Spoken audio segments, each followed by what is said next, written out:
Just trying to share it.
It's all right. Well, when they get here, We're gonna go on from here.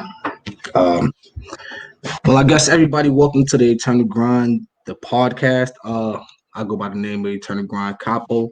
Today's topic, we're going to be talking about child support in our community and the traumas behind it. I have the wonderful Miss Lamecca Butler, and she's pretty much going to give us the rundown on the child support systems. And, please feel free to comment on your opinion, and we'll definitely answer any questions that you guys have. You know what I'm saying? Lamecca, you want to tell them about yourself? Hi, guys. Thank you for having me. My name is Lamecca Butler. I also go by the stage name MS.PHOENIX. I am a self-published author. I am a certified master herbalist. I am a certified life, health, and wellness coach. I have a not-for-profit, Phoenix Women's Transformational House, excuse me. And I am a mother of 2 boys. Okay, most definitely. Don't you have a Facebook page that you have open? Yes, I have my Miss Phoenix poetry page that you could please go like. And I also have my Miss Phoenix, my Phoenix Women's Transformational House. That is in its infancy stage. I will be starting a GoFundMe, and it will be open to the public to receive donations. But right now I'm just in the concept development stage. It is focused on homeless women that suffer from mental illness or substance abuse. Right. I do not agree in the 30-day rehab programs that is available. So my organization that I'm striving to develop is a 9 to 12 month program that's realistic to the statistics show that the 30-day drug rehabilitation programs are 90% relapse. Those are 90%. I believe that 30 days just gets them, maybe the cravings are off, yet you're not identifying triggers, you're not identifying proper mental illness, you're not identifying stress factors. Do they know what to do with money? It's a whole system that is the mental illness field. Is the ball is dropped. Right, the ball is dropped on the mental illness field and on the substance abuse programs. It's like if your insurance doesn't cover it, then you're screwed. So right? does those two go hand in hand, the mental illness and the substance? Absolutely. The statistic for that is 60% of incarcerated individuals have a diagnosed mental illness. Right. I heard that before. 60% of incarcerated individuals are diagnosed with mental illness, and those 60% also have induced psychosis due to substance abuse. Right. Oh. So usually the substance abuse and the mental illness go hand in hand. Right. So I felt like I wanted to design a program that was about 1 to 3 months detox, 3 to 6 months of wellness, getting your mental, everything together, your mental and emotional, identifying, triggering traumas, and then from 6 to 9 months, let's get you into, do you know how to fill out a job application? Okay. Do you want to build a business? Things of that nature, actually structuring a budget for them, letting them have different tools and resources that when they do leave this program, they don't feel like they can't do it. Right? Right. They get overwhelmed after 30 days. Your bags is packed. You got to go about your business, and now you have to deal with life on top of trying to stay sober and Right. health together. Right. That's what that is. I think it's an insurance game, man. As Mm-hmm. long as they can make money, they really don't care about the underlying real problems that go on with people that have mental health and drug abuse problems. And honestly, that leads to so much other things, like you said, people being incarcerated, people being homeless, and that's a whole nother issue that people don't want to address. You know how they have the pipeline of prison, right? Right. So around the times that prisons were being built, the mental health facilities were being closed down because they don't care about your mental health. They care about free labor. That's the correlation between incarceration and mental illness. In this country, they don't care about your mental health. They're going to lock you up. But in other countries, they actually do strive to rehabilitate the individual. Right. So my program is more so designed to rehabilitate, right? Okay. To actually restructure the mind. Because when you're dealing with them homeless people that's been outside for 20, 30 years, this is all they know. You have to rebuild their entire mental. Right.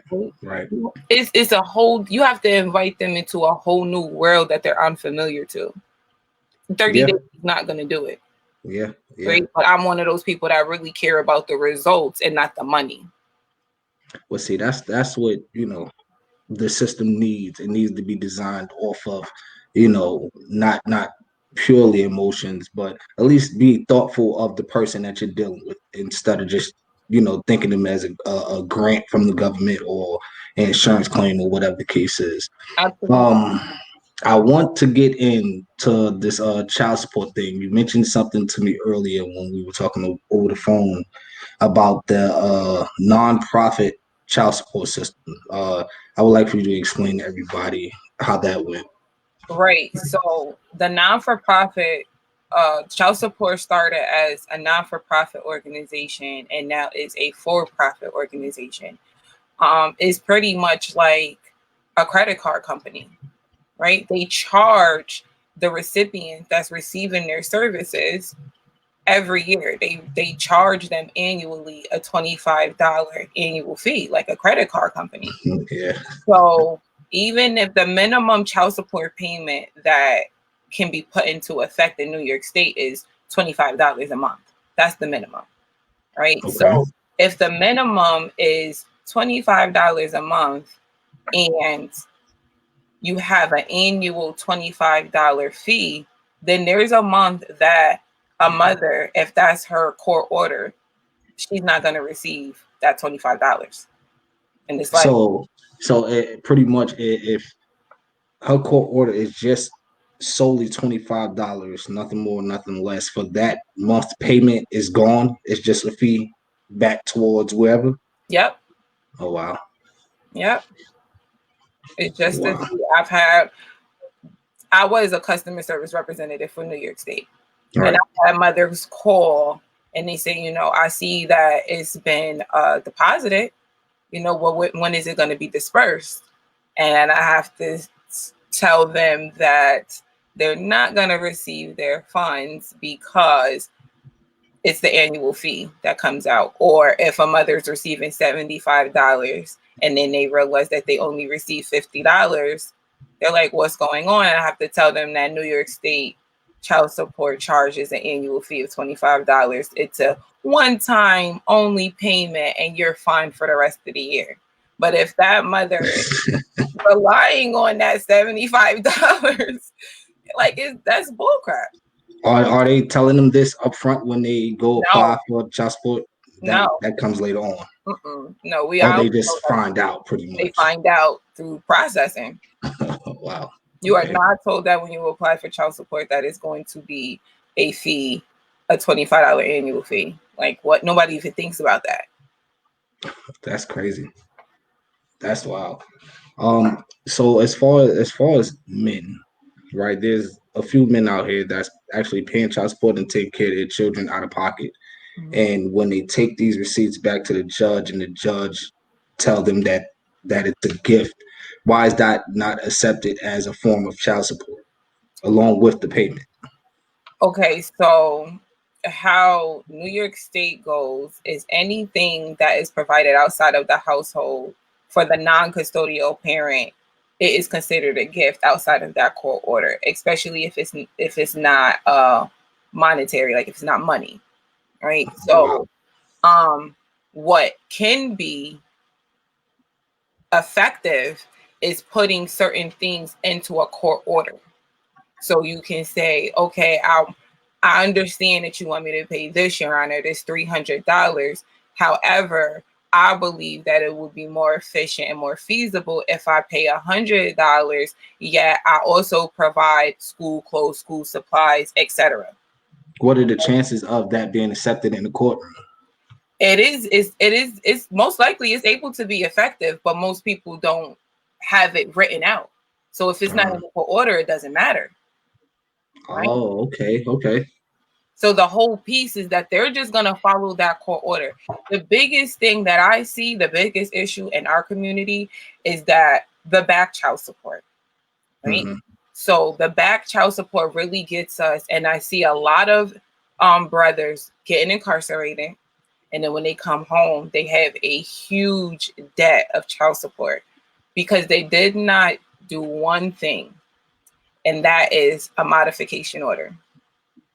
A modification order will stop the order because I'm incarcerated. I can't pay this. Right. What is the process if they're incarcerated? Like, what is the process? Do they have to reach out via a lawyer or write the courts? They can have someone be their power of attorney. And have it done like that. If you have a mom, a sister, a baby mother, a wife, it'll be easier to do it like that so that they can handle all of the legal aspects, but you will still be able to appear by telephone even while you're incarcerated. These are things that are not told right. individuals, and it's absolutely necessary that that modification is put in when you are incarcerated, or if when you come home, you put in a modification order to ask to be forgiven for the arrears due to incarceration. Oh, wow. Now, see, that's something that people don't know at all. That's a topic that doesn't come up. That's something that the courts doesn't discuss with you while you're going through that process of child support. Right. You know? So is there any sort of legal action that can be taken, being that they're not being told this information up front? Honestly, I don't think so. I think it's a game of like how we play it in this matrix every day. It's about knowledge, right? Like you just have to find the knowledge. You have to find access to it. For instance, when I began working for New York State Child Support, there was information that I was given to brothers, but it was not in my training. This was stuff that I had to find and I had access to because I worked there. Right. Like this wasn't even given. So if you only working there for a couple of weeks and you literally just going by the book, you're not even gonna find some of this information. Right. Wow. So for instance, there is, if you live in New York City, not just in New York State, you have to live in New York City. They have a special program for arrears and child support, and it's Mondays and Wednesdays. I forgot the time, but they advocate and help with arrears and child support. They give you legal services, right? Oh, like wow. No one knows about this, right? Like I would get in trouble at child support for staying on the phone with brothers And telling somebody this and information? telling them information. I was giving too much, right? Like I'm supposed to literally just, there's an FAQ for every question, right? Okay. So whatever question you give, I'm supposed to give a direct response related to that question. I'm not supposed to veer off. So it's supposed to be a robot. Yeah. Mm-hmm. Okay. And you're not really supposed to help them. You're supposed to give them the basic information and have them frustrated as fuck and give up. So is that like some sort of unwritten law within the child support system to where your goal is to kind of make them go with the flow of what you're doing? I think that is just unspoken, right? Okay. Because it would be little things where I failed the call due to like nonsense, right? But I know it's because I gave too much information, right? Like they'll give the FAQ that I was supposed to say and then get off the phone. It works like that. So I would get penalized because I took too long on a phone call. I didn't give the exact FAQ, but I'm like, I'm not doing that because that's not what they're supposed to do. I'm gonna really try and help them. That's crazy. I mean, that system is so flawed. And another thing I want to ask you, what are your thoughts on people typically thinking because you pay child support that you're automatically unfit or a deadbeat parent? I believe that is inaccurate because what is not spoken of is the father can be 100% in that child's life, but if that mother has ever received any type of public assistance, that father has to pay it. Yeah. The non-custodial parent has to pay it. These women that's on all Section 8, food stamps, it used to only be cash assistance. Now it's food stamps too. Yeah. You had an old electricity bill, anything that you received assistance with, it ain't free. Somebody's going to pay it back. And usually it's the non-custodial parent that has that responsibility. Wow. So with the custodial parent, if that parent was to go down there and say, "Hey, I'm just looking for help and don't want to put this other parent on child support," will they still receive the same help that they planned on getting? No. Oh man. No. Right? So when you go to social services, there's a whole department just for child support. So your best bet, what you should do prior to getting prior to receiving any type of benefits from social services, already go and have a court order so that it can't be changed. Right? So they take that income, because what happens is if you don't do it and you receive the benefits first, they don't care about the income. They're not going to take that into consideration, and the child support enforcement agency is going to go after the non-custodial parent. Wow. So it's kind of a lose-lose in the whole situation. See, what I did was when I went to go receive benefits, before I received benefits, I had a court order with my ex-husband for him to pay $25 a month. Mm-hmm. That was the minimum. So no matter what, I already have a court order. Social services can't change that. Oh, so is it better to do it that way if both parents would work, Right. Okay. Right. Like even for instance, when my second child's father, I was striving to say, let's get this court order because I need help with childcare. We couldn't afford childcare on our own. So I'm like, if we have a court order already, they can't penalize you and try to make you pay more support. Right. So if you know what I'm saying? I'm sorry.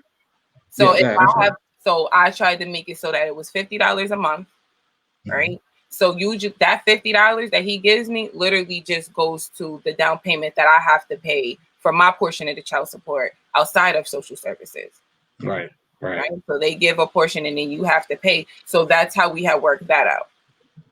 That's smart. That's actually smart because on both ends, it'll help the father out, be a better father there financially. And, you have control over that situation. So whenever you're ready to get rid of that situation, you can. And he's just not stuck, in a rock and a hard place. So Absolutely. that's very smart. If parents would have worked together like that, that's a very very dope idea. That's something that I don't think nobody has really thought outside of that box. I think that it's important when we're dealing with child support to be proactive rather than reactive. Yeah. Right? Like, and a part of that is also receiving the knowledge. If this wasn't when my second child's father, this wasn't my first rodeo. I already knew what to expect. You know what I'm saying? Like, he may not have known, and at first he was frustrated. He was angry, like, "Oh, you're taking me for child support," and blah blah. I'm like, listen. Every man's reaction. I am going to do $50 a month because that is what I need to pay for the arrears. And then child social services can go after you to pay $250 a week for child care. Mm-hmm. You get what I'm saying? But that's smart. So who was paying the child care in the end? Was it the public assistance? Public assistance paid. Okay. Right. And that put him in position not to have arrears and them chasing him down. Okay, got it. Right. So if we don't have the court order, what happens is social services takes my income into consideration. They don't care about the non-custodial parents situation. This is the arrears of child support. I mean, of your child care. Right. $250. How much you got? And then they'll guard the checks. You know what I'm saying? Like, they don't care about the non-custodial parent. They like, oh, this mother over here is struggling and you ain't doing nothing. Yeah. That's what it looks like. Yeah. Until you got to be proactive. Like, no, this is the current order. He is proactive. He pays his child support. We have an agreement. This is what it is. So then social services can't mess with it. It's already a legal binding contract. They can't make him pay more. But you know what? I think it's messed up, and I think this is in the child support systems around America. I feel like, and I may be wrong, but I feel like in certain situations, especially the terrible ones, I feel like the mother is more so believed than the father. I agree. It definitely doesn't work like that in my certain case, but overall in general, that's how it goes. Right? It goes where the mother is believed. The mother is favored in family court, especially in New York State. New York State it goes for the mother. Definitely cares towards the mom, right? But a part of that is the man being as proactive as possible, right? So if you are someone that doesn't show emotion, like you're not hostile in family court, right? You're not hostile. They look at that. You appear to every single court date. You have a history of working on the books. These are all things that the judge will take into consideration when you really do go in. Now, another thing that I would like to add is that I think that brothers need to understand the importance of Legal Shield. Legal Shield is $20 a month, and it gives you 120 different legal services, right? So I have Legal Shield, and when I was looking for a lawyer, it was only $5K. Like, they was not coming down. I would pay $200 for a consultation fee, and then they were freaking one lawyer couldn't take the case because she had already donated to the current judge, so she could not appear. So she did take my case. The judge would have to be removed. I'm like, I'm already looking for a new lawyer. I don't want a new lawyer and a new judge, right? So that's $200 out the freaking window, right? That's just for a consultation with the lawyer. Now, Legal Shield is different. Legal Shield, you pay $20 a month, and you call them, and they hook you up with a lawyer, right? And it's a 25% discount rate.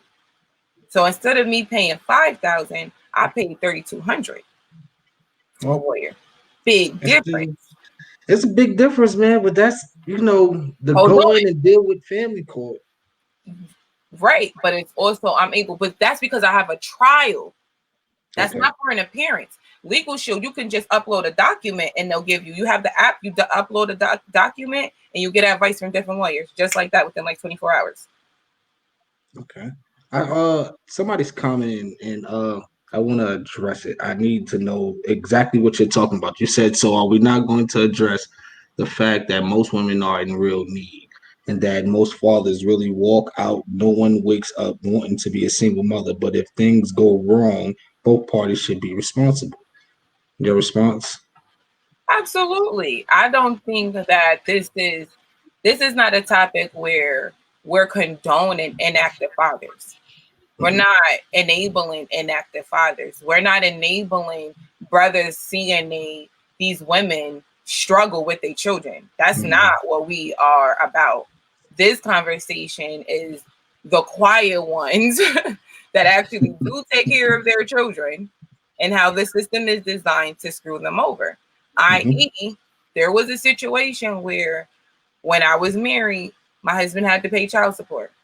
Mhm. We always paid child support. One time he got a check. It was not a check. It was void. This is not a check. They had gave the whole check to child support. So now how are we I've been going there. to survive I've as been a there. family of seven with no check? Right? Like this is real stuff. This is real stuff that happens every day. And he wasn't a deadbeat and he did provide. Right. However, child support screwed things up. Now there are the child support system is there to enforce single struggling mothers. Single struggling mothers that whose father that comment right there. The men that walk out and that watch their child's mother struggle, that's what Right. child support enforcement is for.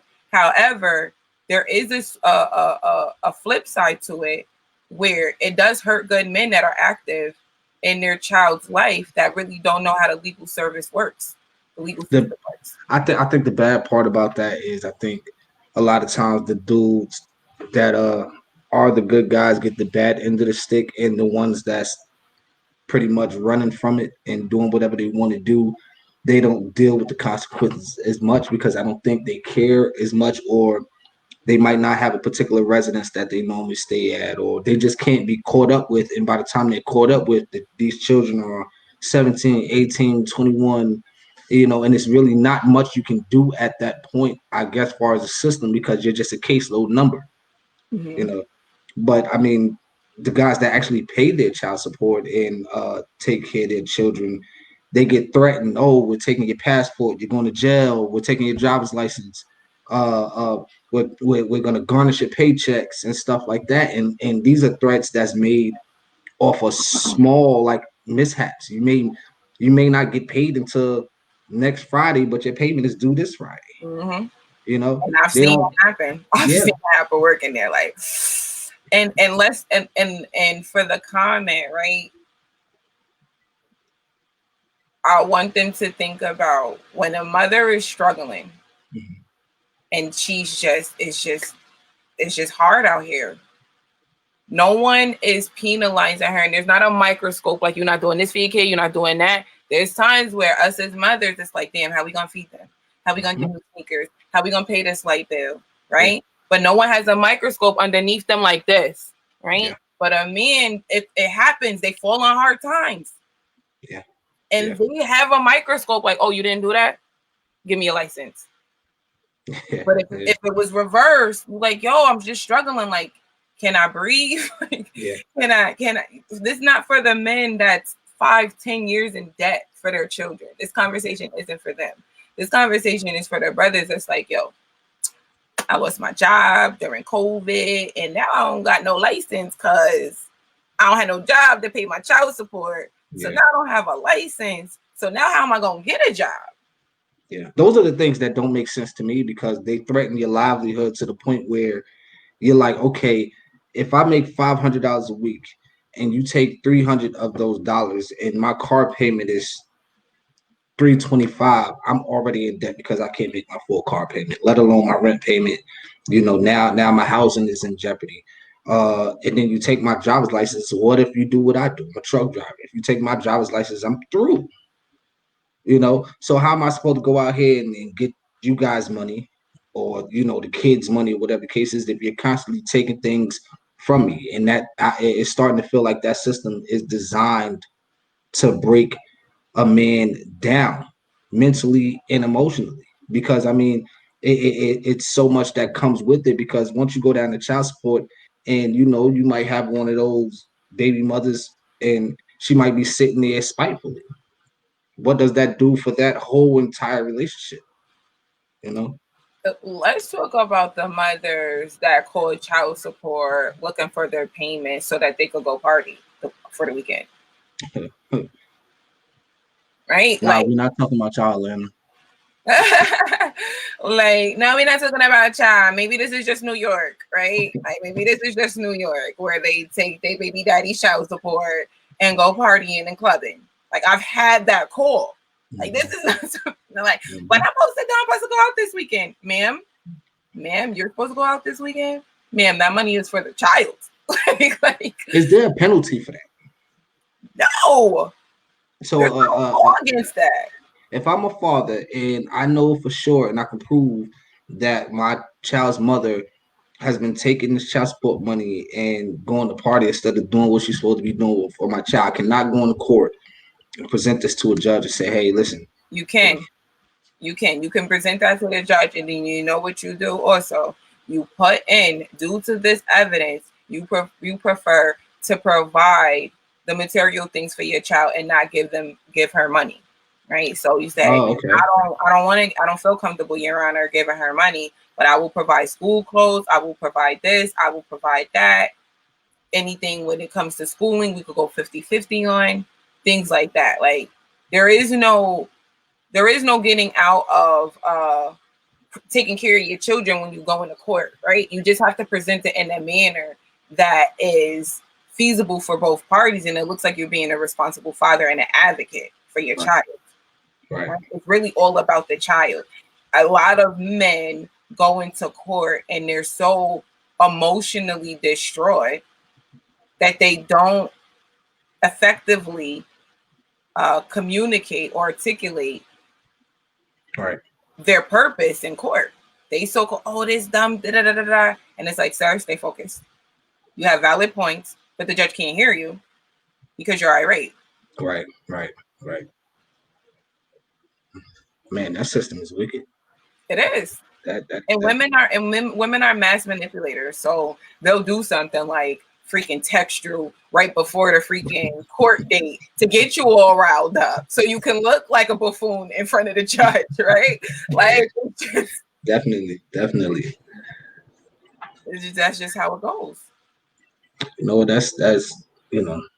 That's a bad thing, and most men don't have the knowledge that they need to even go in and get these child support situations at least copacetic to where he can still live life comfortably and take care of his child. And I think that's the biggest scare when it comes to when men hear child support. You hear child support, you automatically think, oh no, they're gonna take all my money. I'm not gonna be able to do what I need to do for myself, even though I don't mind taking care of my child, but I still need to pay my rent. I still need to have lights and everything else. And I mean, I know dudes right now, one of my homeboys right now, like every month his baby mother's going into court like, yo, I need a raise.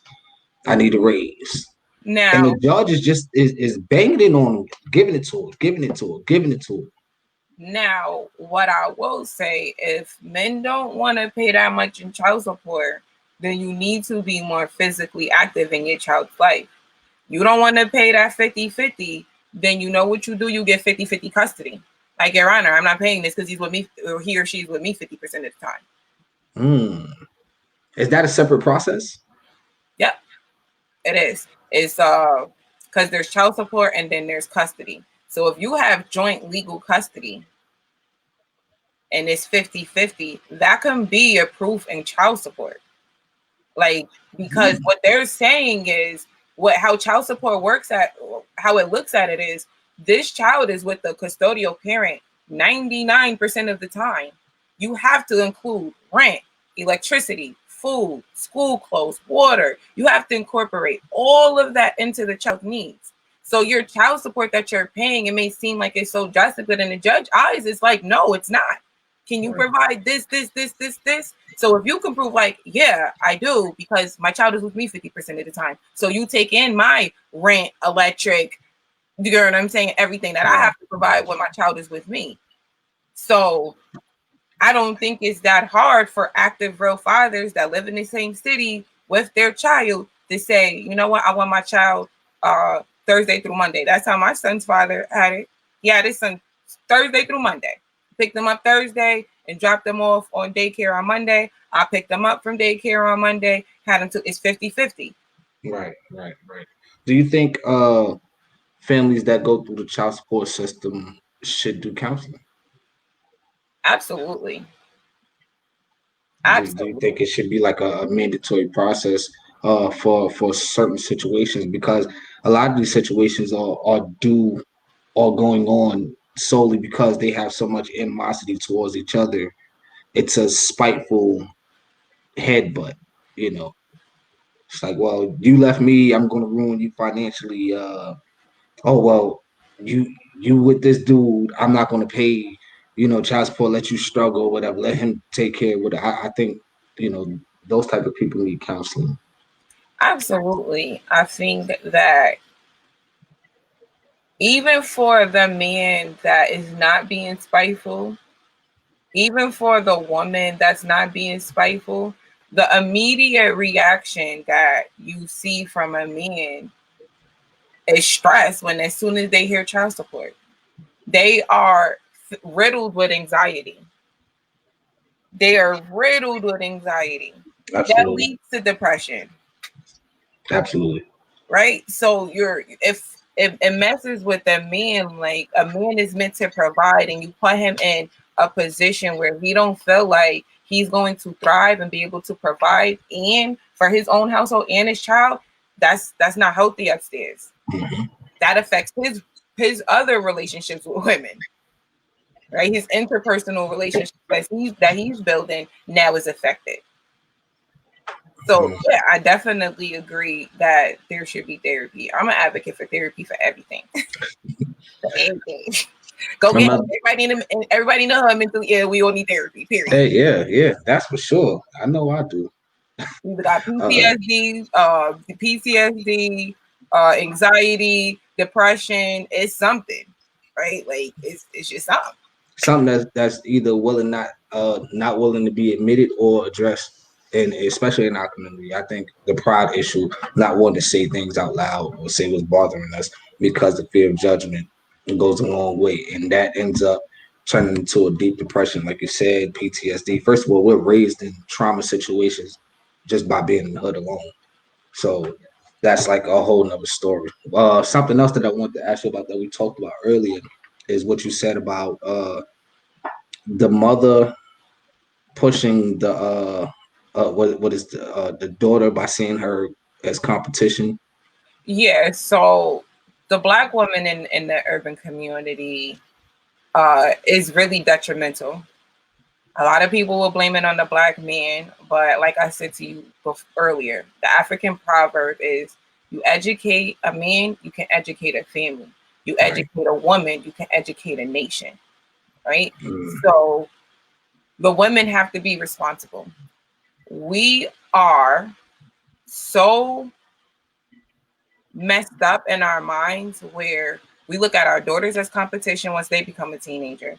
mhm. It's either they want to live vicariously through them or they see them as competition. All right. These is the toxic mothers that kick their daughters out as soon as they get 15, 16.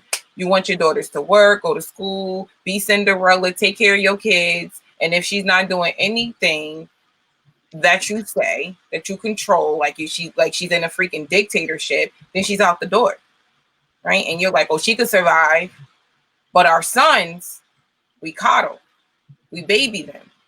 We Right. allow them to be our emotional husbands instead of raising them to be men. Like I said, us as single women, we may not be able to teach our boys how to be men, but we could teach them how to treat women. Mm, So it may not be our responsibility to raise them because there are so many black men in the community, whether it's a freaking a teacher, a coach, any type of mentors. That's their responsibility right. to Right. help raise him. Look into your village and see what black men are going to be positive impacts on, because your job ain't to raise a man. Your job is to teach your son how to treat women. Your job is to be an example on what your son is to bring home. You are Mm, supposed to exemplify that. So if you being a bird doing all of that, that's what your son gonna bring home. You have a crown on your head, that's what your son is going to bring home. Yes, the woman, the mother is the first woman that a son falls in love with, right? But unfortunately, the mothers abuse that relationship and they use it as a crutch. That independent black women crap, usually they have their mother's a voice and they use their sons for emotional crutches to be their emotional husband. And then when the son grows up, he's looking for another mother. He's not looking for a partner. So, do you think that that's the cause of a lot of black men having failed relationships? That's one of them. That's just a minute one. But I will say this: if you look at a relationship between a man and his mother, it is super important. It's super important for you to look at the dynamic that a son has with his mother. That will tell a lot. It will tell a lot. If As far as what, the love, or as far as how he's going to how interact with women, his okay. view on women. If he comes from a mother that didn't speak life into him, if he comes from a woman that he's felt abandoned, neglected, they weren't really close, he couldn't be himself, then most likely he's gonna have a resentment towards women. He's going to have like women ain't mentalities. Well, my mama wasn't, so she ain't. It all stems down to the mama. Everything, every adult, whether it's good or bad, it stems from our childhood trauma. Right, right. Bottom line. So Yeah. a lot of men that have been raised by single women, they are great when it comes to loving all women because their mother taught them properly how to love. So I heard a young black man the other day said, no, I love women and I protect black women because I've had my mother. And if I turn my back on black women, I turn my back on my mama. Right. So that was his perception. Another black man has said, I protect black women because they have always protected me my whole life. Right. 30s, and whether it was an auntie or a sister or a teacher, they've always protected me. So in return, as a man, it's my responsibility to protect black women. But every black man ain't had that experience. What do you think about the black men that had this split? The loving grandmother that spoke life into him and stuff like that, but then had the mother that wasn't as hands-on. How do you think that affects them, or does it affect them? It can either way. It can affect them in a positive way, and it can affect them in a negative way. There is still no love that replaces a mother's love. So still become mama is like, still number I one. ain't have you if my grandmother raised me. Right? That resentment, like, I ain't have you. You wasn't there. My grandmother raised me. She was there. I wish she was my mom. Right. You know what I'm saying? Like, there is no replacement for a mother's love, especially if that trauma isn't healed. Man, that's deep. That's deep. How do they go about, in your opinion, dealing with that trauma after they become adults? Outside of counseling, do you think they should go to their mother? Acknowledging it. Saying it out loud. Acknowledging it, saying I'm hurt. Like I know that, my relationship with my mother wasn't the healthiest. I know that I still have a void because my dad wasn't there. I know that I still talk to the little boy in me, or I still talk to the little girl in me because I didn't have X, Y, and Z. Acknowledging it is the first step to any problem. It's just saying, like, yeah, we could work on how to get better later, but acknowledging that problem is saying that there is one, that there is a void, that there is healing that needs to be done, that you were affected because your mother wasn't there or your father wasn't there, or that you had some type of void, you felt neglected, or you experienced abuse and trauma, because we are taught early on in the Black household, what goes in my household stays in my household. Yeah. We are taught immediately to never vocalize our pain. It's a sign of weakness. Right? We have to take that power back. That's completely false. We need to be able to start having uncomfortable conversations in our family household. Yeah. Stop Yeah. sweeping stuff underneath the rug and start Yeah. having these uncomfortable conversations.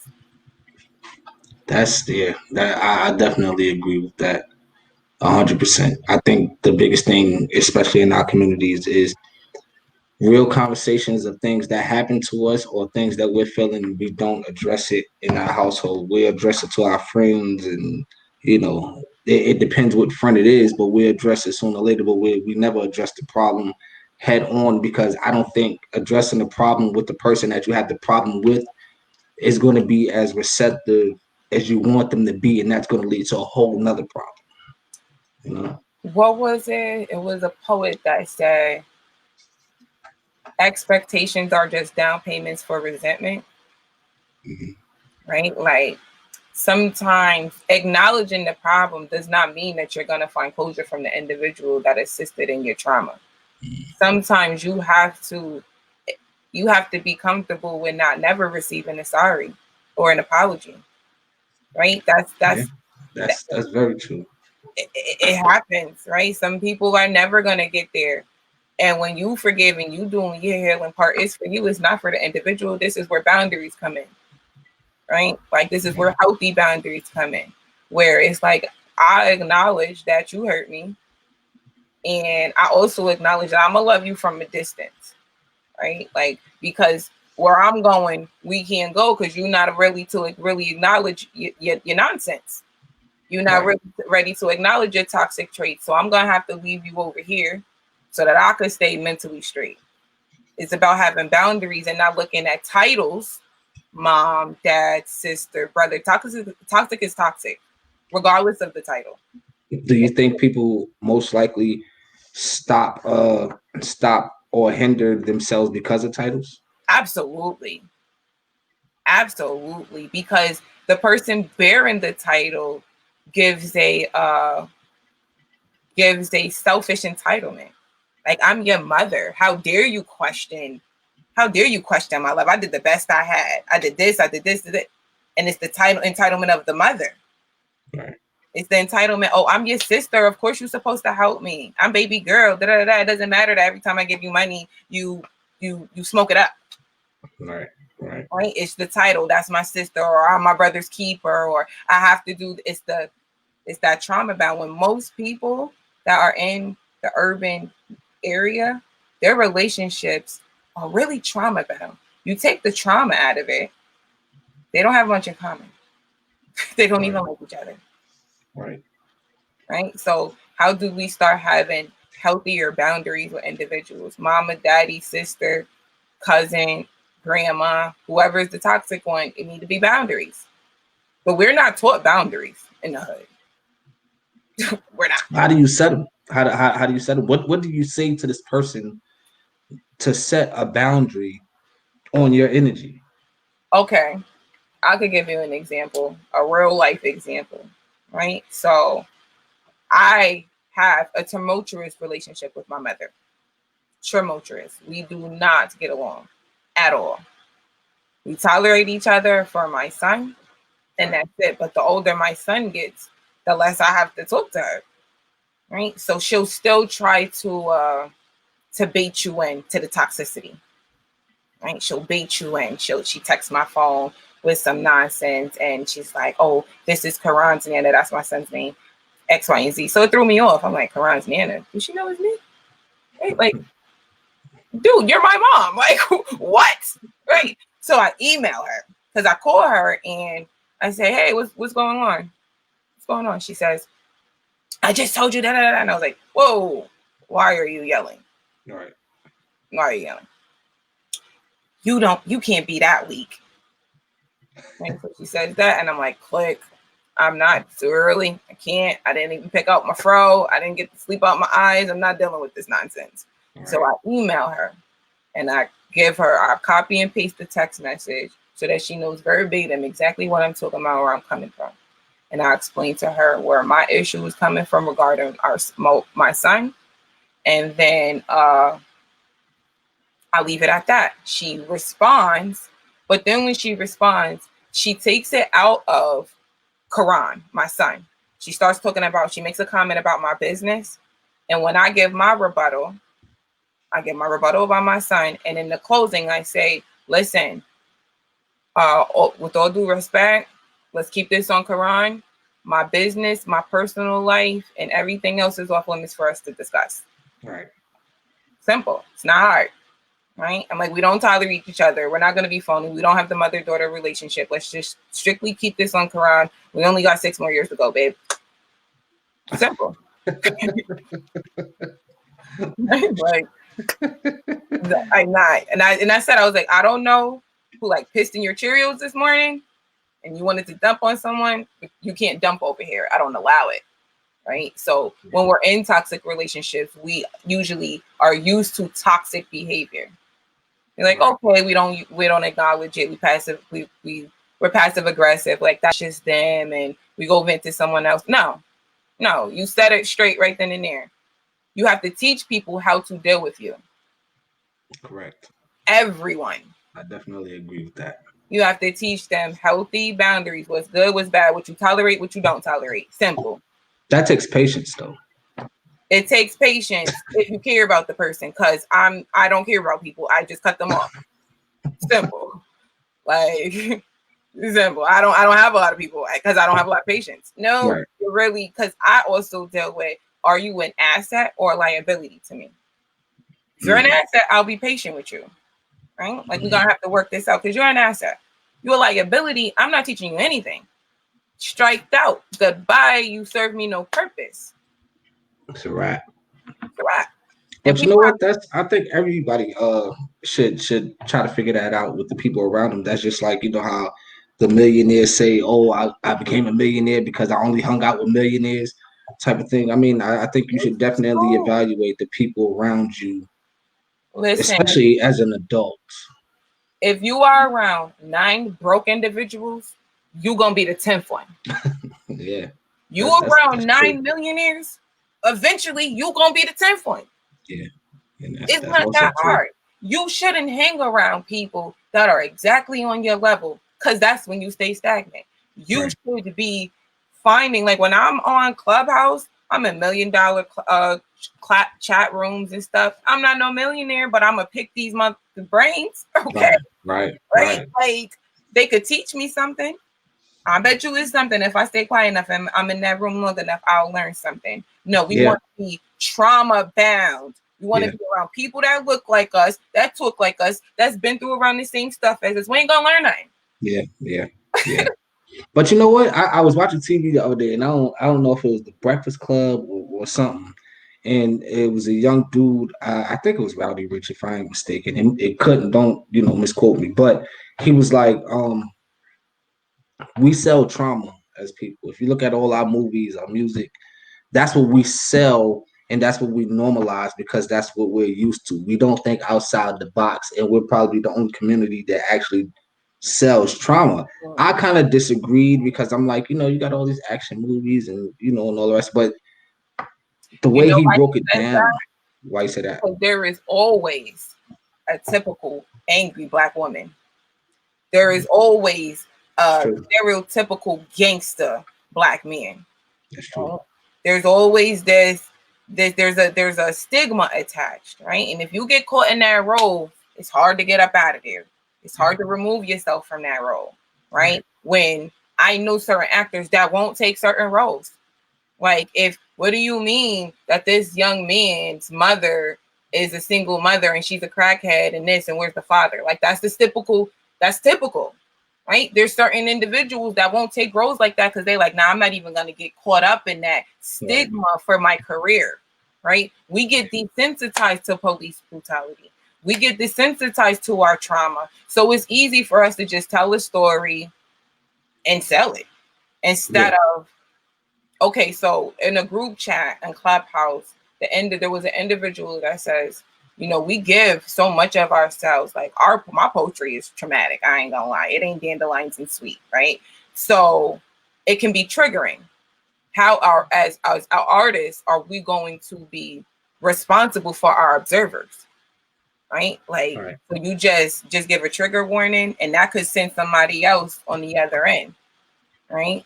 So are we responsible for our observers? Or is it like, it ain't me, I got that off my chest? But I said that it makes us think as artists. So Right. I said I start with real raw stuff, and then I'll have a solution at the end. That's how I write. Okay. Right? But everyone doesn't write like that. They need to just write to heal and just dump.